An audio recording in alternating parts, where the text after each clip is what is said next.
തേർവാഴ്ച നടത്തി. അത് കഴിഞ്ഞ് ഇപ്പോൾ അത് സ്വന്തം പേരിലായി. ഇന്നും അയാൾ വിചാരിക്കുന്നത് എന്തും ഇവിടെ നടക്കും. അവിടെ നൃത്തവും സംഗീതവും പഠിക്കാൻ വരുന്നവരൊക്കെ വലിയ കുടുംബക്കാരാണ്.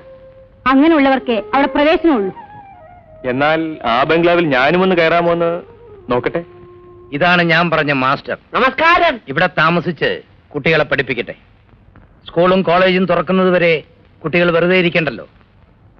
മാസ്റ്റർ എന്ത് പറയുന്നു? അതെ അതെ, കുട്ടികളായ വെറുതെ ഇരിക്കാൻ പാടില്ലല്ലോ, മടി പിടിച്ചു പോവും. ഇവിടുത്തെ ചിട്ടകളൊക്കെ പറഞ്ഞിട്ടുണ്ടല്ലോ. മാസ്റ്റർ, ആ വാള് കണ്ടോ? ഓ, കണ്ടു.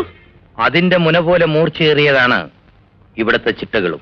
അതെനിക്കറിയാം, അതനുസരിച്ച് ഞാൻ പ്രവർത്തിച്ചോളാം. കുട്ടികളെ വിളിക്കൂ. മാലിനി,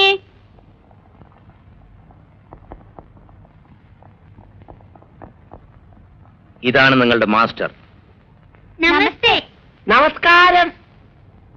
മാസ്റ്റർക്ക് ഇനി വേറെ എന്തെങ്കിലും വേണോ? ഒരു 5-6 ചൂരല് വേണം.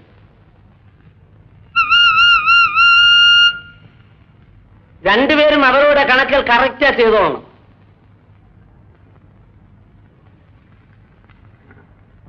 കുസൃത്തരം വല്ലതും കാണിച്ചാൽ അടിച്ച് ഞാൻ പിരുത്തുകളെ.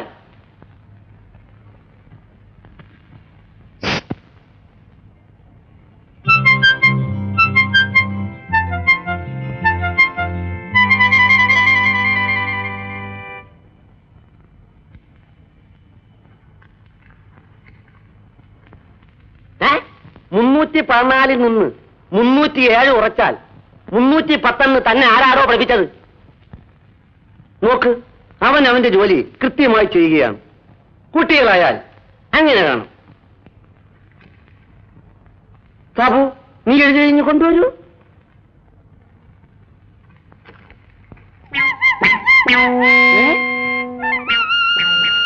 കുരുത്തം കെട്ടവനെ.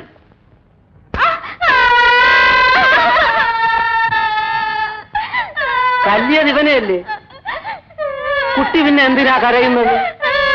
നാളെ തല്ലാൻ മാഷ് ഉണ്ടാവില്ലല്ലോ എന്ന് കരുതിയ. അതെന്താ? ഞങ്ങളിത് പറയില്ല, പറഞ്ഞ ഞങ്ങളെയും കൊല്ലും. ആര്? അച്ഛൻ, ഞങ്ങളുടെ അച്ഛൻ. നിങ്ങൾ പറഞ്ഞെന്ന് ഞാൻ ആരോടും പറയില്ല. കാര്യം എന്താണെന്ന് പറയൂ. മാഷിനോടുള്ള സ്നേഹം കൊണ്ട് പറയാ. മാഷ് വേഗം ഇവിടുന്ന് പോണം. എന്നിട്ട് വീണ്ടും പഠിക്കാതെ നിങ്ങൾക്ക് തേരാപ്പാറ നടക്കാം അല്ലേ? കയ്യിലിരുന്നാ മതി വേല. അതല്ല, ഞങ്ങൾ ഇവിടെ വന്നിട്ട് ഇതിപ്പോ 4ാമത്തെ മാഷ. 3 പേരെവിടെ പോയി? കൊന്നു. ആര്? അച്ഛൻ. ഇന്ന് വെള്ളിയാഴ്ചയില്ലേ? എല്ലാ വെള്ളിയാഴ്ച രാത്രിയിലും അച്ഛന്റെ ദേഹത്ത് പിശാച് കയറും.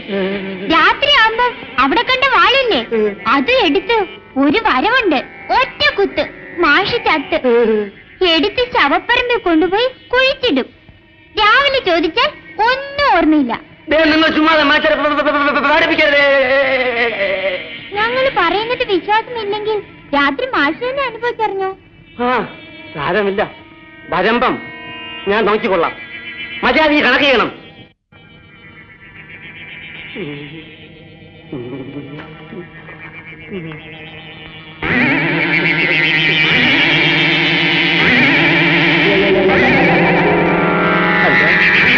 വരുമോ?